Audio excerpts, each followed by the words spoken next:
Amém, graça e paz. Irmãos, alguém perdeu essa chave de moto que foi achada ali fora?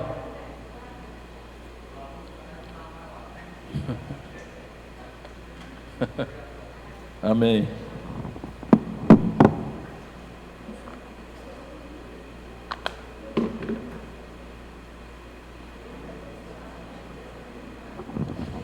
Então, vamos ter a apresentação de duas crianças. Então, gostaria que a Emily Cristina é a mãe, a Estela é a filha. Pode subir aqui. O Gerson é o pai, Cláudia é a mãe, a Laura é a filha. Pode subir os três também aqui. E vamos apresentar a Deus essas crianças, né?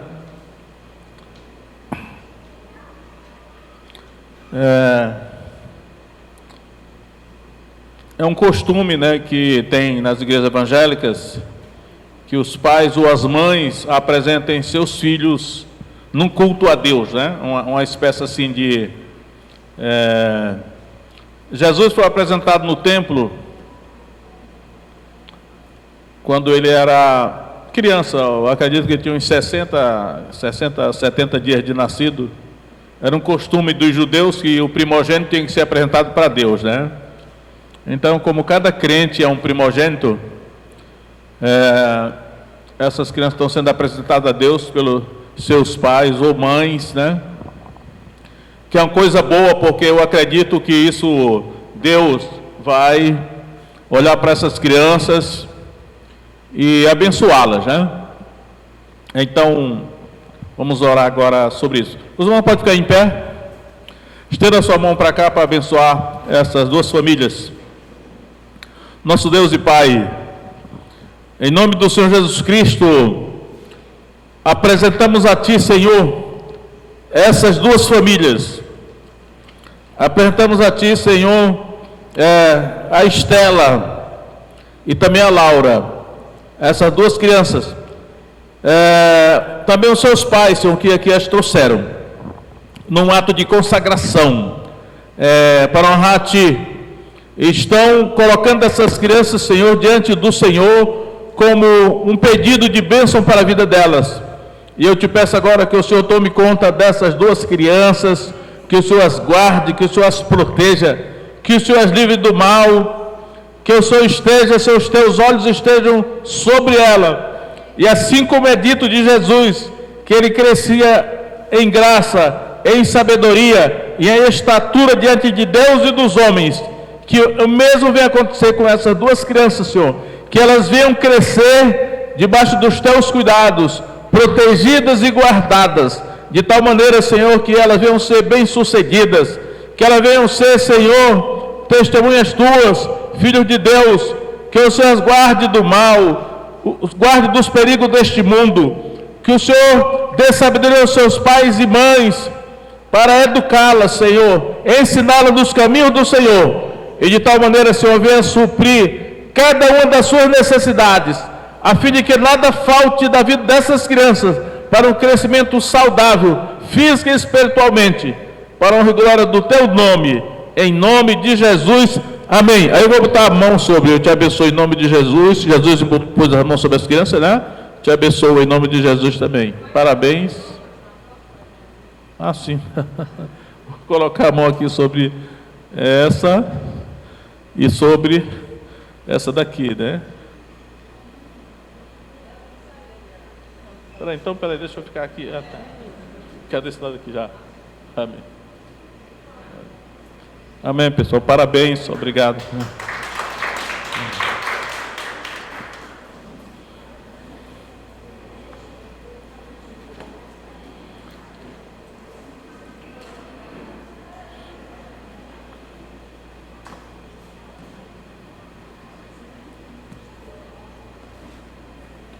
Amém, irmãos. Então, eu não poderia deixar de dizer que hoje é o dia da Bíblia, né? Ao longo dos anos, nós, os evangélicos, nós sempre comemoramos o dia da Bíblia, o segundo domingo de dezembro, né? E aí, ao longo dos anos a igreja foi mudando muito, e pelo menos em alguns segmentos da igreja já não se comemora mais o dia da Bíblia. Mas eu acredito que as igrejas mais antigas, tradicionais, elas ainda comemoram o dia da Bíblia, né? E hoje é o dia da Bíblia. Então, agradecemos a Deus por este livro, o livro de Deus que foi nos dado, né, para servir de mapa do viajor, né? A Bíblia é a nossa bússola, é o nosso mapa.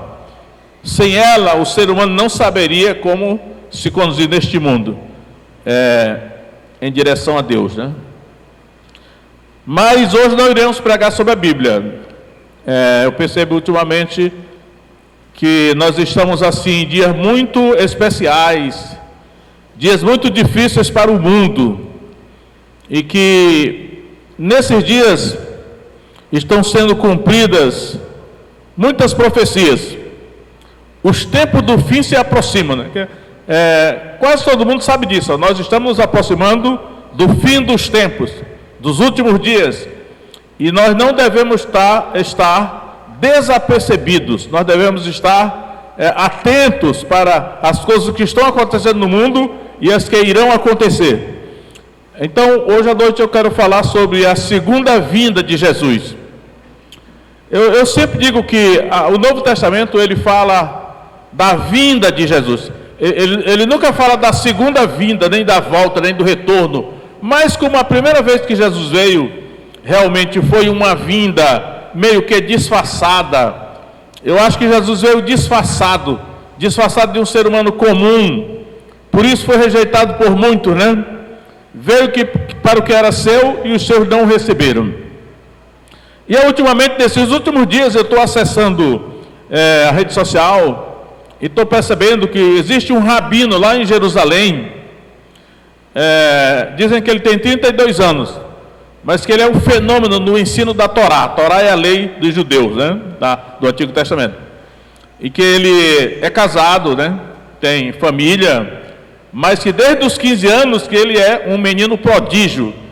Eu não sei se pode, mas dizem que ele é rabino desde os 15 anos. Hoje ele tem 32. E eu fiquei observando que os judeus ortodoxos, aqueles judeus barbudos com chapéu preto, andam um grupão enorme em volta dele, né? E alguns estão dizendo, será que os judeus estão achando que ele é o Messias? Porque os judeus ainda estão esperando o Messias. Para nós o Messias já veio, que o Messias é Jesus, mas para eles não, né? Para eles ainda estão aguardando que o Messias venha. Até agora os judeus não disseram se acham que ele é o Messias ou não, ou que ele é apenas um fenômeno, né? Não é uma pessoa com a memória fotográfica muito inteligente, muito sábio, é um sábio.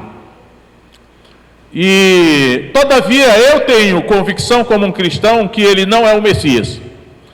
E aí, para que algum irmão aqui não diga assim, será que o INRI não é o Messias? Porque quando o INRI apareceu, eu disse assim, será que o INRI não é o Messias? Agora, esse jovem rabino que está lá em Jerusalém, causando admiração a muita gente, é possível que alguns judeus estejam pensando, será que ele é o Messias? Eu quero dizer para os irmãos aqui que é impossível que ele seja o Messias pelo seguinte, a vinda de Jesus, a segunda vinda, é assim, a primeira vinda de Jesus foi secreta, né? Ele nasceu numa pequena cidade de Belém, como foi visto aí. Até mesmo durante o seu ministério público, Jesus viveu de maneira quase secreta, né? E ele foi rejeitado porque pouca gente acreditou que ele realmente era o Messias, né? Só que na segunda vinda, irmãos, guarde bem isso, a segunda vinda de Jesus não será mais secreta. A segunda vinda de Jesus será espetacular. Ele não vai não vai aparecer aqui andando na terra, não. Ele virá nas nuvens, ele virá nos ares, todo mundo vai ver, né? Então nós devemos estar, pode esquecer, será? Apareceu uma pessoa ali, será que ele não é o Messias? Será que ele não é o Cristo ungido? Não é. Coloque na sua cabeça o seguinte, olha, a segunda vinda de Jesus, ele virá nas nuvens, ele virá nos céus, todo olho o verá, será espetacular, ele virá com os anjos, tá? Então só os ignorantes dizem assim, se Jesus vier de novo, vão crucificar ele de novo, porque a pessoa não sabe, né? Que ele se deixou crucificar, porque ele veio em humildade, disfarçado de um ser humano comum, mas agora quando ele vier, ele virá como Rei dos Reis e Senhor dos Senhores, ele virá nos ares, ele virá para botar ordem no mundo, ele virá para tomar posse na guerra, né? Então, quando alguém diz, mas o fulano, será que é o Messias? Não, você pode olhar para o céu, porque o Messias virá nos céus, nos ares. Eu acho que as televisões do mundo todo vão mostrar. Aí eu quero mostrar para vocês aqui o seguinte, sobre essas coisas. Tem muitos textos, não vai dar tempo eu falar em todos os textos, né? Mas eu quero mostrar aos irmãos alguns enfoques a respeito, porque tem uma coisa aqui, né? A questão é, quando Jesus vier agora, a segunda vinda, e eu estou admirado do seguinte, eu vou ter que falar isso aqui. Ao longo da minha vida eu aprendi, e eu acredito que muitos irmãos já ouviram isso também, diz assim, ninguém pode calcular a data da vinda de Jesus. Só que eu calculei, né? Eu já calculei 2 vezes a data do retorno de Jesus e deu 2029. Então, nós estamos em 2021, portanto, daqui a 8 anos, aproximadamente, foi a minha data que eu calculei. Só que eu calculei, irmãos, com base no conhecimento da Bíblia, sabe por quê? Porque o pessoal, tem muitos pastores assim, ninguém pode marcar a data da vinda de Jesus, porque qualquer um que marcar a data da vinda de Jesus é um herege, porque os adventistas marcaram e erraram umas 10 vezes, o testemunho de Jeová marcar, eu nem me lembro se foram os testemunhos de Jeová, adventistas sim, adventistas erraram várias vezes, né? Porque eles partiram de premissas erradas. Então eu vou dizer a primeira premissa aqui, para a base legal, para marcar a data da vinda de Jesus.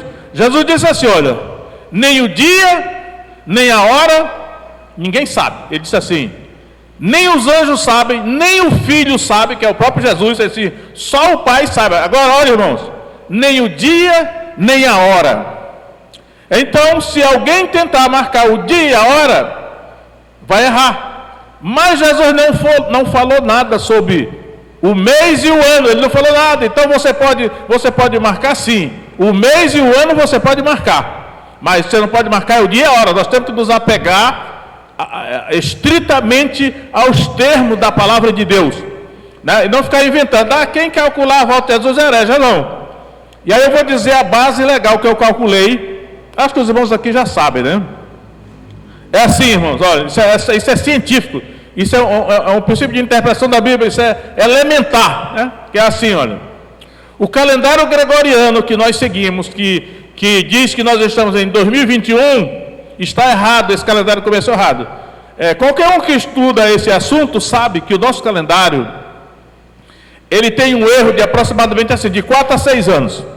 Porque o nosso calendário gregoriano, porque foi o Papa Gregório que criou esse calendário, ele começa a contagem do tempo a partir do nascimento de Jesus.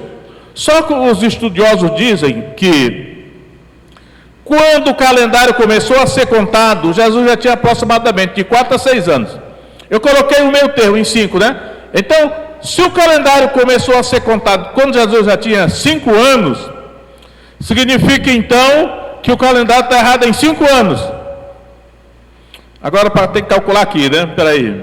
Então, botando 2021, ele começou, né? Acho que a gente tem que recuar 5 anos, né? Se tem que recuar 5 anos, nós não estamos em 2021, mas em 2016. Não é assim? Agora, a outra base é o seguinte, olha. A maneira como toda a Bíblia ela marca a cronologia de todos os reis dentro da Bíblia.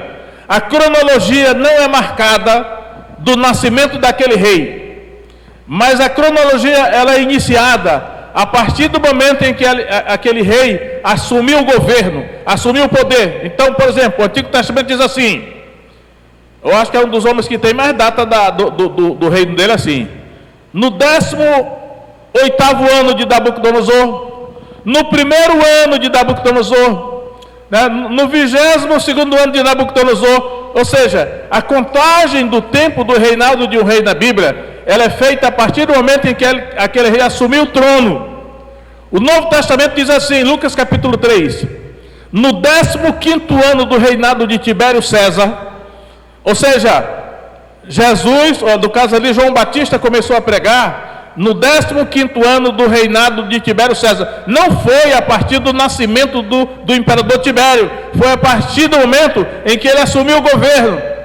Ou seja, irmão, supostamente nós estamos no ano 2021 do governo de nosso Senhor Jesus Cristo. Só que não era para ser contado a partir do nascimento dele, mas a contagem deveria ser a partir do momento em que ele assumiu o governo, em que ele recebeu toda a autoridade dos céus e na terra. Depois da ressurreição, Jesus disse: toda a autoridade me foi dada nos céus e na terra. É a partir desse momento, quando Jesus tinha 33 anos e meio, que o calendário gregoriano deveria ter sido começado a contagem do ano zero. Portanto, nós não estamos em 2021, mas nós estamos aproximadamente em 1992. Isso é científico, isso aqui não tem nada de interpretação não, é constatação da cronologia que está interna na Bíblia. Então, se nós estamos em 1992, a partir do governo do Messias, Jesus Cristo, porque eu sempre vi dentro da Bíblia que quando chegasse no ano 2000, Jesus voltaria, ia mudar tudo, né? Porque eram 6 milênios de história humana do homem sobre a terra, 6 milênios, 2000 anos depois de Jesus ter vindo. Então, quando chegou no ano 2000, que não aconteceu nada, eu pensei, meu Deus, não aconteceu nada. Então a Bíblia está errada quando ela coloca assim, 6 dias, né? 6 dias trabalharás, no 7º descansarás. O escravo tem que trabalhar 6 anos, no 7º ele seria livre. Toda a cronologia dentro da Bíblia aponta para isso, que são 6 e o 7º é o descanso, que é o Shabat, que é o sábado, né? Então, o que acontece, olha? Nós estamos, aí eu digo, aproximadamente, porque eu fiz as contas, mas a conta não é precisa, não é exata, totalmente. Eu fiz mais ou menos aproximado, digo, olha, fazendo esse desconto dos 5 anos que o calendário gregoriano começou errado, fazendo a conta de que não era para a contagem ser começada quando Jesus nasceu, mas quando ele assumiu o poder, o governo, a autoridade, quando ele tinha 33 anos e meio, eu acredito. Geralmente a gente arredonda para 33, né? Então nós não estamos ainda no ano 2000, nós estamos em 1992 aproximadamente. Aí eu dou a mão palmatória, aproximadamente, é como a pesquisa eleitoral, a margem de erro para mais ou para menos, né? Para cima ou para baixo. Então, só que eu já vi várias pessoas indo na mesma direção, apontando assim, olha, o calendário da ONU vai acabar em 2030. Existe um calendário da ONU chamado de 2020 a 2030. Então, irmão, está tudo apontando que nós estamos na reta final do desfecho. E aí o que eu estou dizendo para as pessoas aqui não é heresia não, né? Eu não sou fanático não, eu sou estudioso, e eu estou dando para os irmãos dados científicos, né? da constatação, da cronologia interna da Bíblia, e apontando, e eu não estou dizendo nem o dia nem a hora, aliás não estou dizendo nem o mês, eu estou dizendo que o ano será aproximadamente 2028, ou 2029, ou 2030, porque a margem de erro é para mais, 2 para mais ou para menos. Aí o que acontece? Já que é assim, e aí eu posso estar errado, porque tem algumas coisas que às vezes você tem ponto cego, né? Ah, mas eu esqueci de levar em consideração tal fator, mas no geral eu estou certo. Aí o que acontece? Significa então que todo mundo que está aqui hoje poderá contemplar a vinda de Jesus, a volta dele, e será nos ares, e será espetacular. E aí o que acontece? Já que todo mundo que está aqui hoje poderá estar vivo quando Jesus vier, vamos imaginar que ele virá daqui a 8 anos, ou então daqui a 9 anos, ou 10 anos, né? Dizem que de 2030 a ONU tem uma agenda de 2030. Então, tudo daqui para frente, irmão, nós temos que estar atentos, porque é importante. As 70 semanas de Daniel poderá começar em 2023. 2023 para 2030 dá 7 anos. Mas não estou afirmando categoricamente nesse caso.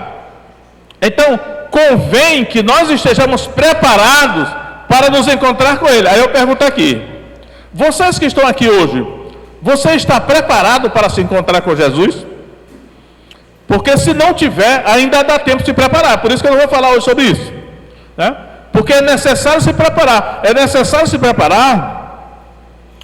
Eu estava ainda agora olhando aqui, acho que eu mostrei até para o Beneza ali, o irmão Rubem. Ele está lá no meio da floresta amazônica. Quer dizer, nós também estamos, né? No meio da floresta amazônica. Mas ele está lá no meio da floresta amazônica, a partir de Manaus, dentro da floresta. E ele tá morando numa chácara. Ele disse que ele teve que aprender a viver daquela maneira ali, né? Autossubsistência, para fugir do governo mundial do anticristo, que está quase formado, né? Aí ele falou assim esses dias, falou, olha, irmãos, não venha mais para cá. Quem está querendo vir para cá, agora não dá mais tempo, já é tarde. Você não vai se adaptar, porque a vida aqui é muito diferente. Quem está na cidade, fique na cidade mesmo. Se você puder ter uma chácara, um sítiozinho aí por perto, para na hora da necessidade de fugir da cidade, para se esconder e sobreviver em algum local, faça isso. Mas não dá mais tempo, porque você não vai se adaptar, né? Mas, irmãos, a gente tem que estar informado. E você só estará preparado para se encontrar com Jesus se você estiver informado. E eu estou aqui hoje para lhe informar. Então, eu quero dizer para você o seguinte, ó. Jesus virá nos ares. Se aparecer alguém aí pregando, pode ser o que for, não é, ele virá nos ares, olhe para cima, ele virá nas nuvens. Ele virá para 3 tipos de públicos, 3 tipos de pessoas, que eu vou falar agora quem são. Existe na terra 3 tipos de pessoas para quem Jesus virá. E eu vou mostrar aqui agora esses 3 tipos de público, né? Quase que eu botava o título dessa mensagem assim: os 3 públicos de Jesus. Mas eu botei a segunda vinda, né? Porque está mais conhecido. Abra sua Bíblia em Apocalipse 1, capítulo 1, verso 7.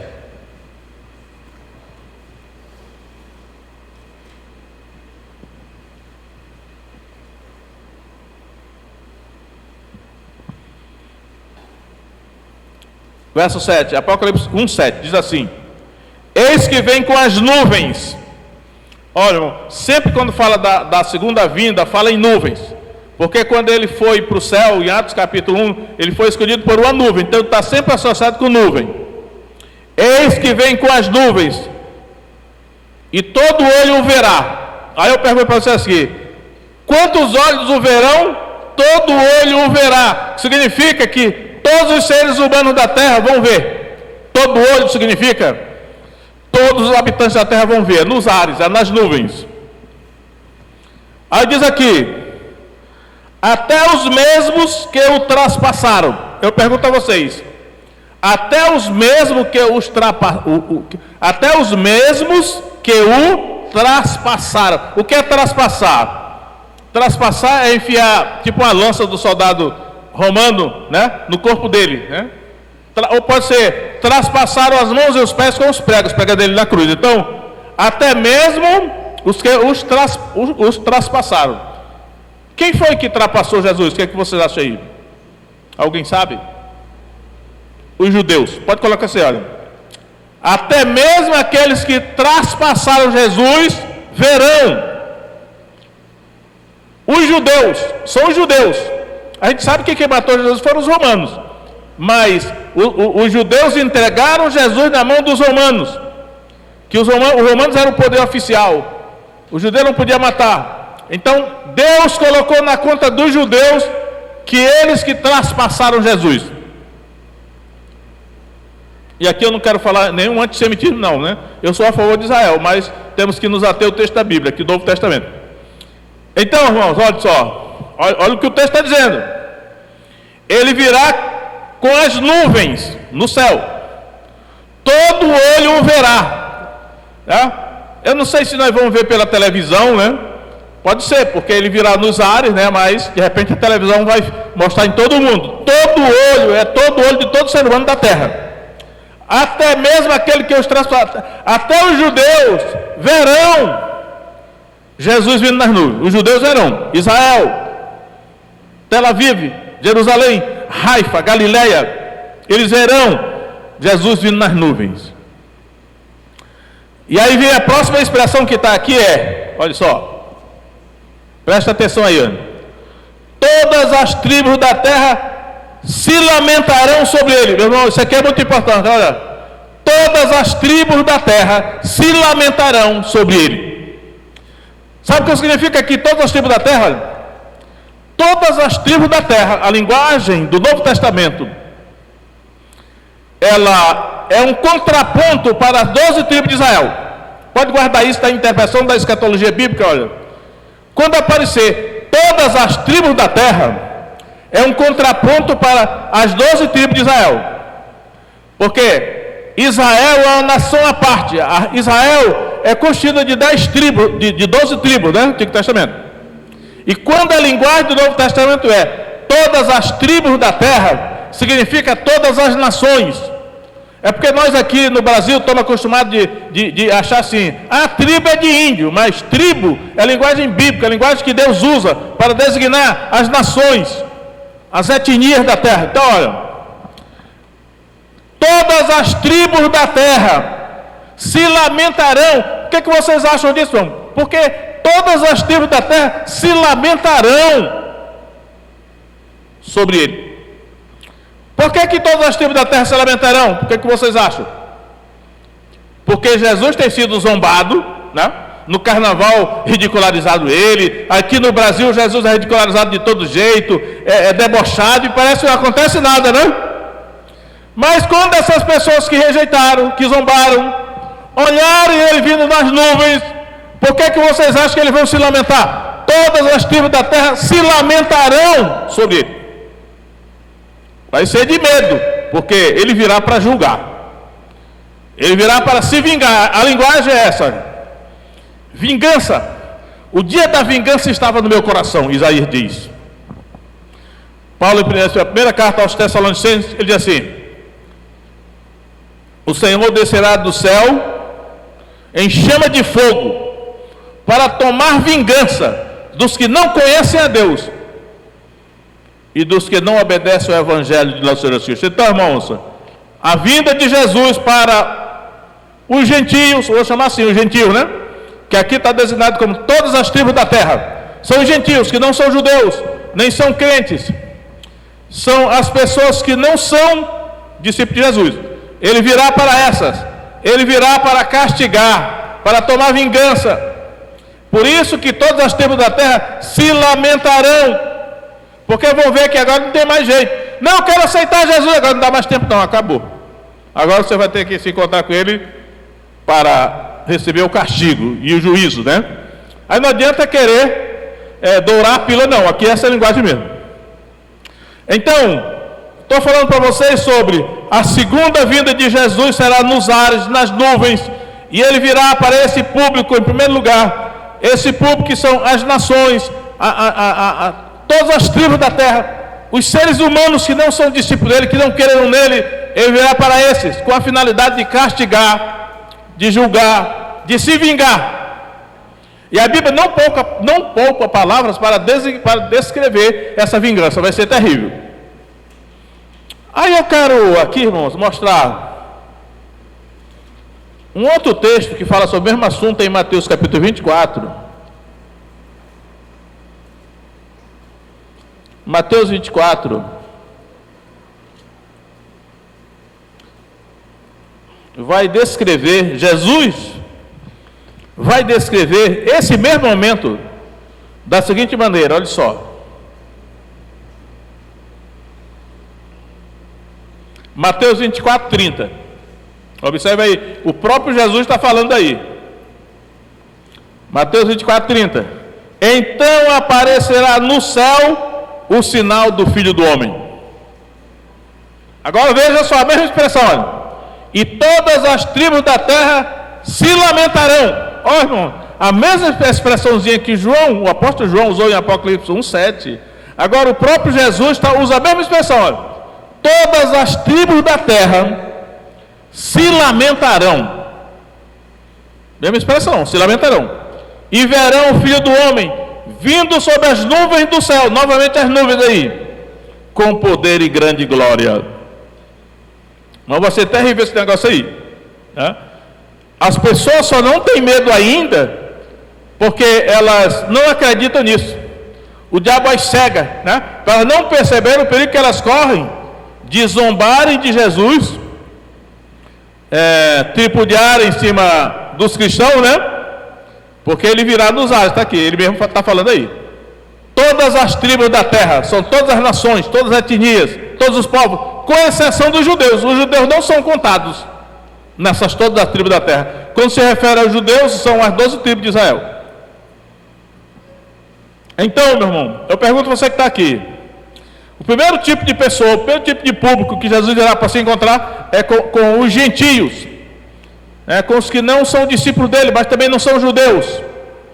Eu perguntei a alguém aqui que está nessa situação, porque se tiver, essa é a hora de você acertar, se preparar para se encontrar com ele. Mas, para não me alongar muito, eu quero mostrar qual é o segundo tipo de público que ele virá encontrar. O segundo tipo de público que Jesus virá encontrar são os judeus. Por isso que Apocalipse 1,7 diz assim: todo olho o verá, até mesmo aqueles que o traspassaram. Ele virá para se encontrar com os judeus, com a nação de Israel. Acredito que basicamente os judeus que estarão lá na Terra Santa, geralmente eles chamam de Palestina, né? E aí, quem descreve esse encontro de Jesus com esses judeus é o profeta Zacarias. É como se trata da nação de Israel, a linguagem agora é do Antigo Testamento, porque o Antigo Testamento fala sobre Israel, basicamente. Profeta Zacarias. Zacarias 12.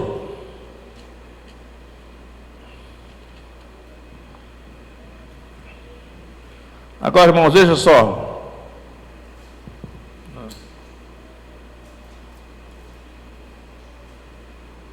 Zacarias é o penúltimo livro do Antigo Testamento. Voltando do Antigo Testamento Malaquias, retornando aí depois Zacarias, né? Capítulo 12 de Zacarias, o profeta Zacarias. Capítulo 12 de Zacarias, verso 10. Olha só aí. Mas sobre a casa de Davi e sobre os habitantes de Jerusalém, isso é literal, derramarei o espírito de graça e de súplicas. Agora, olha essa expressão aí: olharão para mim a quem traspassaram. Você vê que João, no Novo Testamento, em Apocalipse 1,7, ele diz assim: olharão para aquele a quem traspassaram. Agora o profeta usa a linguagem da primeira pessoa, porque o Espírito de Jesus está falando nele, olha. Olharão para mim a quem traspassaram. Agora é o Messias que está falando. Ele está dizendo, olha, profeticamente ele já descreveu, olha, a nação de Israel disse: olharão para mim a quem traspassaram. Eles vão olhar para ele. Os judeus, eu imagino lá em Israel, toda a nação vai olhar para os ares, vai nas nuvens. Olharão para mim a quem traspassaram. Será que Jesus virá nos ares com os sinais nas mãos e nos pés e do lado? Ele virá exibindo os ferimentos que ele recebeu lá. Muita gente já viu em sonhos ele aparecer assim, mas eu não sei. Eu sei que os judeus reconhecerão. Agora observe a reação de toda a nação. Olharão para mim a quem traspassaram e chorarão por ele. Olhe só, irmãos. Todas as tribos da terra se lamentarão. Essa expressão é usada tanto em Mateus como em Apocalipse, né? Todas as tribos da terra se lamentarão. Agora, os judeus chorarão sobre ele. Chorarão por ele, como quem chora pelo filho único. Chorarão amargamente por ele, como se chora amargamente pelo primogênito. Naquele dia será grande o pranto em Jerusalém, como o pranto de Hadad e Rimon no vale de Megido. E a terra pranteará, cada família à parte. A família da casa de Davi à parte, suas mulheres à parte, e a família da casa de Natã à parte, e suas mulheres à parte. Irmãos, vai ser um choro, vai ser um pranto. Toda a nação, toda a terra de Israel, os judeus vão se arrepender amargamente, eles vão chorar copiosamente, porque eles vão estar olhando para aquele a quem eles traspassaram. Não sou eu que estou dizendo, não, é o profeta que está dizendo: olharão para mim a quem traspassaram. E João, o apóstolo que era judeu, também diz assim: até mesmo aqueles que o traspassaram o verão. Ele que está dizendo, a Escritura. Então não é antissemitismo, né? Temos que ser fiéis ao texto da Escritura, que até o judeu respeita pelo menos o Antigo Testamento, né? Então, a segunda vinda de Jesus, que será nos ares para todos,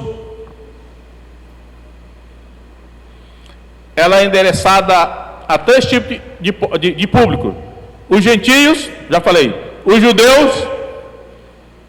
É isso aqui que Zacarias está descrevendo. Agora, o terceiro tipo de público que o Novo Testamento descreve a vinda de Jesus é a igreja. Porque existem três tipos de pessoas na terra: tem o gentio, que não é discípulo de Jesus, tem o judeu, que também não é discípulo de Jesus, e tem a igreja. A igreja é constituída tanto por judeus convertidos ao Messias, como por gentios convertidos ao Messias. Então, o terceiro povo, a igreja. Mas a igreja é o povo especial. A igreja são os discípulos de Jesus. A igreja que creram que Jesus é o Messias.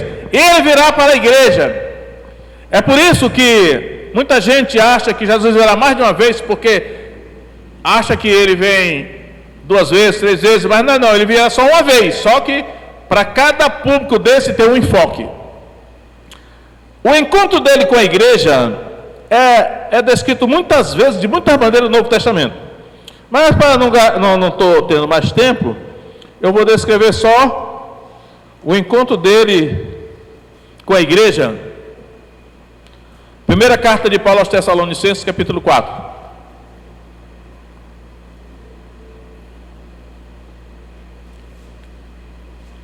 Primeira carta de Paulo aos Tessalonicenses, capítulo 4. Uma guerra gentílica, né? Mas é a igreja, que é a igreja. Você é da igreja, você é discípulo de Jesus. Se você for, está aqui como é que vai ser o encontro com ele. Olha só, irmãos. Verso 15. 1 Tessalonicenses 4,15. Dizemos-vos, pois, isto pela palavra do Senhor, que nós, os que ficarmos vivos, olha, irmãos, olha só. Sabe o que significa ele diz aqui, ó? Nós, os que ficarmos vivos para a vinda do Senhor, é porque muitos morrerão. Ele diz assim, olha, muitos cristãos morrerão, muitos discípulos morrerão. A perseguição contra os cristãos já começou. Muitos cristãos morrerão por causa da sua fé. Aí Paulo diz assim: mas nós, os que ficarmos vivos para a vinda do Senhor, não precederemos os que dormem.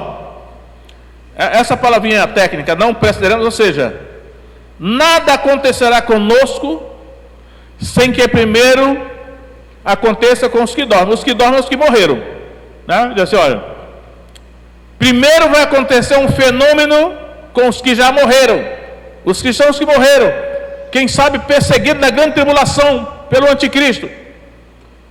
Assim, ó, não precederemos os que dormem, os que morreram, né? Porque o mesmo Senhor descerá do céu com alarido. É interessante, cada palavra da Bíblia é importante, irmão. Descerá do céu com alarido. Se você for estudar na Bíblia a palavra alarido, alarido descreve cenário de guerra. O Senhor descerá do céu num cenário de guerra. Ele descerá para pelejar sobre o Monte Sião. E esse momento aqui, eu já vou até pular para outro texto, porque é oportuno, é Apocalipse 19, que descreve o mesmo momento. Apocalipse 19, cenário de guerra. Olha como é que o Apocalipse descreve esse mesmo momento. Olha só, Apocalipse 19, 11. E vi o céu aberto, e eis um cavalo branco, e o que estava sentado sobre ele chama-se Fiel e Verdadeiro, e julga e peleja com justiça. Agora verso 19. E vi a besta, que é o anticristo, e os reis da terra, e os seus exércitos reunidos, para fazerem guerra àquele que estava sentado sobre o cavalo e ao seu exército. E a besta foi presa, o anticristo, e com ela o falso profeta, que diante dela fizeram os sinais, com que enganou os que receberam o sinal da besta e adoraram a sua imagem. Estes dois foram lançados vivos no lago de fogo que arde com enxofre. Agora observe aqui. E os demais foram mortos. Olha, irmãos, olha só. Os demais foram mortos. Jesus vai descer num cenário de guerra, porque a igreja está sendo exterminada. Aliás, eu acredito que aqui os exércitos da terra estarão cercando Jerusalém, sitiando Jerusalém. E aí, os demais foram mortos. Isso é muito importante, porque os exércitos da terra vão ser mortos pelo próprio Jesus com os anjos. Diz aí. Os demais foram mortos com a espada que saía da boca do que estava sentado sobre o cavalo, e todas as aves se fartaram das suas carnes. É o momento. Por isso que quando Paulo diz assim: o Senhor descerá do céu com alarido. Alarido é cenário de guerra. É o alarido daqueles que vão para a guerra, né? Aí ele continua, 1 Tessalonicenses 4,16. Com voz de arcanjo. Aqui vai soar a voz do arcanjo Miguel. E com trombeta de Deus. Eu não sei se o arcanjo Miguel vai falar, ou se ele vai tocar a trombeta, ou se acontecerão as duas coisas. A voz do arcanjo vai ressoar na terra toda, e a trombeta vai soar também. Eu não sei se é o arcanjo que vai tocar a trombeta. Aí diz assim: e os que morreram em Cristo ressuscitarão primeiro. A primeira ressurreição, a ressurreição dos santos, a ressurreição dos que morreram em Cristo acontecerá nesse momento, quando Jesus vier. Depois nós, os que ficarmos vivos, ele repete essa expressão, nós os que ficarmos vivos, os que não morreram nas mãos do anticristo, os que não morreram na perseguição, na tribulação, nós os que ficarmos vivos, seremos arrebatados. Aí o arrebatamento é isso aí, ó. Seremos arrebatados, juntamente com eles, com os que ressuscitaram, nas nuvens, as nuvens novamente sendo mencionadas aí, a encontrar o Senhor nos ares, e assim estaremos sempre com o Senhor. Portanto, consolai-vos uns aos outros com estas palavras. Irmãos, e aqui é a igreja, é o encontro dele com a igreja. Então, a vinda dele nos será para todos os três tipos, será nas nuvens. Mas uma é a vinda dele para os gentios, outra é para os judeus e outra para a igreja. Eu diria assim: a igreja tem que estar preparada para se encontrar com ele. A parábola das 10 virgens é focada só nisso, preparação para se encontrar com o Senhor. As que estavam preparadas entraram com ele para a festa de casamento, e as outras ficaram fora. Senhor, abre-nos, Senhor, abre-nos. Ele disse: não vos conheço. Então eu pergunto a você aqui, irmão, você está preparado para se encontrar com Jesus? Será que eu estou certo que dizer que daqui a 8 ou 10 anos ele vai vir? Eu não vou apostar nisso, mas tem uma possibilidade de ser. E você está preparado?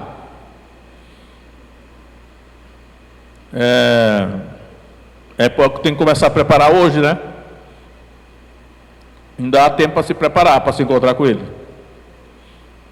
A pessoa que não é discípulo de Jesus, para ela se preparar, ela tem que crer nele, se tornar discípulo dele, né? O judeu eu não digo nada, porque eu não vou me meter nesse relacionamento dos judeus com Deus, porque a questão dos judeus com Deus é uma coisa entre eles e Deus. A Bíblia diz que Deus endureceu o coração dos judeus para eles não crerem no Messias, para poder salvar os gentios. Mas toda nação se converterá num só dia. Paulo diz em Romanos 9:11, ele diz: toda nação de Israel se converterá num só dia. Então é o problema que quando os judeus virem Jesus nos ares, nas nuvens, eles vão reconhecer que ele é o Messias, eles vão chorar. E toda a nação se converterá num só dia. Mas são os judeus. Quem não é judeu tem que vir antes disso. É claro que qualquer judeu com o Espírito Santo tocar, a igreja primitiva era toda judaica, ela só tinha judeu na igreja que começou no Pentecostes, né? Os apóstolos eram todos judeus. Mas no meio do caminho a igreja gentílica assumiu o protagonismo, mas está para terminar o protagonismo. O tempo dos gentios já está para acabar. A plenitude dos gentios está para acabar. E aí Israel vai começar uma nova história com Deus. O tempo dos gentios é um hiato, é um parêntese para salvar os gentios, mas está perto de terminar. Então, meu irmão, se prepare para se encontrar com Jesus, porque você estará... Lucas 21 diz assim, olha, eu fui dizendo nesse texto esses dias agora: quando estas coisas começarem a acontecer, exultai e erguei as vossas cabeças, porque a vossa redenção se aproxima. É porque tem tradução que não bota exultar. Eu fui examinar, eu creio que o correto é exultar. Exultar é alegrai-vos, se alegre. Aí disse, por que esse levantar vossas cabeças? Porque ele virá nos ares, né? Olha para cima, todo dia. Eu olho para as nuvens, rapaz, eu olho para as nuvens aqui. Será que Jesus está vindo aí das nuvens? Vai ser das nuvens. Muitas coisas ainda vão acontecer antes dele aparecer, antes dele vir. Não iludo vocês. Vai ter tribulação, a grande tribulação. Vai ter a manifestação do anticristo. Vai acontecer muita coisa ainda antes dele vir. Só que essas coisas vão acontecer rapidamente. E de repente ele virá como ladrão, né? Ele não estava sendo esperado. Vai pegar de muita gente de surpresa. É a linguagem que o Novo Testamento usa. Então, meu irmão, que você que está aqui hoje, tome para si e creia. Não adianta você ouvir e não crer, né? E se prepare, porque o tempo está perto de se cumprir, né? Eu poderia estar até aqui fazer um apelo, mas não vou fazer, porque eu acredito que enquanto eu estou aqui falando, o Espírito Santo falou com várias pessoas aqui, e não a decisão que você possa tomar aqui, uma decisão emocional, impensada, né? Mas é uma decisão pensada, né? Como é que eu vou me preparar, né? Eu vou para minha casa, vou me preparar. Como é que eu vou me preparar para me encontrar com Jesus? Isso você vai decidir pensando calmamente, né? Não se precipitando, né? Mas vamos ficar todos em pé, que eu vou orar para que Deus lhe ajude a tomar essa decisão, né?